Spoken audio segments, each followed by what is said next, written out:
And welcome to the church Sunday school hour version of the fantasy football. I want to call them predictions, but I guess being as accurate as I am, they're probably more like slight guarantees for the week. But let me make a couple comments about last week first. First, kudos to the Keene brothers. Tyler, you pulled yourself out of the basement, meaning your team looked awful, horrible, like you had no hope, and now you're 4-4. I am also 4-4, continuing my run at the second leading scorer, but put up a whopping 179.1 last week. So kudos to me. And then kudos to the people who evened out the league, meaning Aaron making a big win, myself making a win against Heiser. These were all underdogs who won their game. Tyler, again.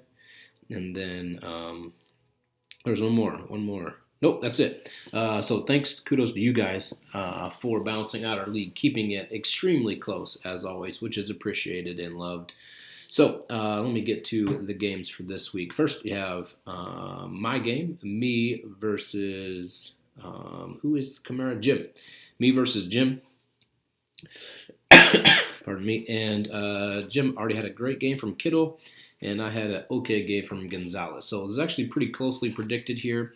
I'm feeling not very good, but I'm going to lean on my top two running backs and say that puts me over the top, meaning that on the other side, I think Seattle will slow Goodwin down a little bit, and that'll be very helpful to me. Next, we have Ben versus Tyler. Ben had a great game with Kyler Murray so far. I think 27 points is good. And on the flip side, Tyler did not get a great game from Coleman. I do think Chubb will run well against Denver. And right now, Ben, you need to get some people out of your lineup. So I can't even pick you. Who are you putting in there? Because two of your people have already played. Oh, boy. You have a quarterback on your bench. You have one wide receiver on your bench. So Tyler, you're going to get the win because it appears Ben doesn't care about his team. So Tyler wins. Next, we have Chris versus Aaron. Chris has got Watson going right now. He's not had a great first quarter. And you had Breida with a decent, I think anytime you get double digits, it's decent game from Breida, whoever the Niners running back is. You know what I'm talking about. In this game, I'm going to go ahead and roll with, dang. I do not like making a pick on this one. It's going to be close. Do I think Baltimore will score against New England? No. Winston against Seattle? No. It balances out. All right, I'm going to go with Chris, mainly because he's been putting up so many points. I'm going to continue to say he does it with what I call underrated running backs who are playing well for him. So Chris is going to roll out with a close win on that one. Next, we have Heiser versus Drew. And in this game, no one has played yet, so that's pretty impressive. So let's just quick go down the list. Prescott over Brissett. Singletary over White. Barber over Freeman. Edelman over Tate.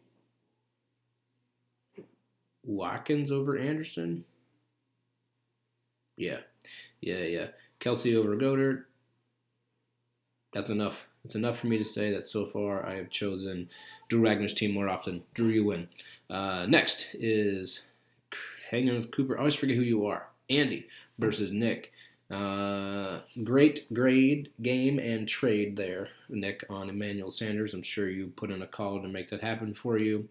And Nick's going to roll with this one because I just like his setup better. He's got Barkley back, and he was hanging water without him. I know Barkley's played a couple now, but I think he'll do well on Monday night.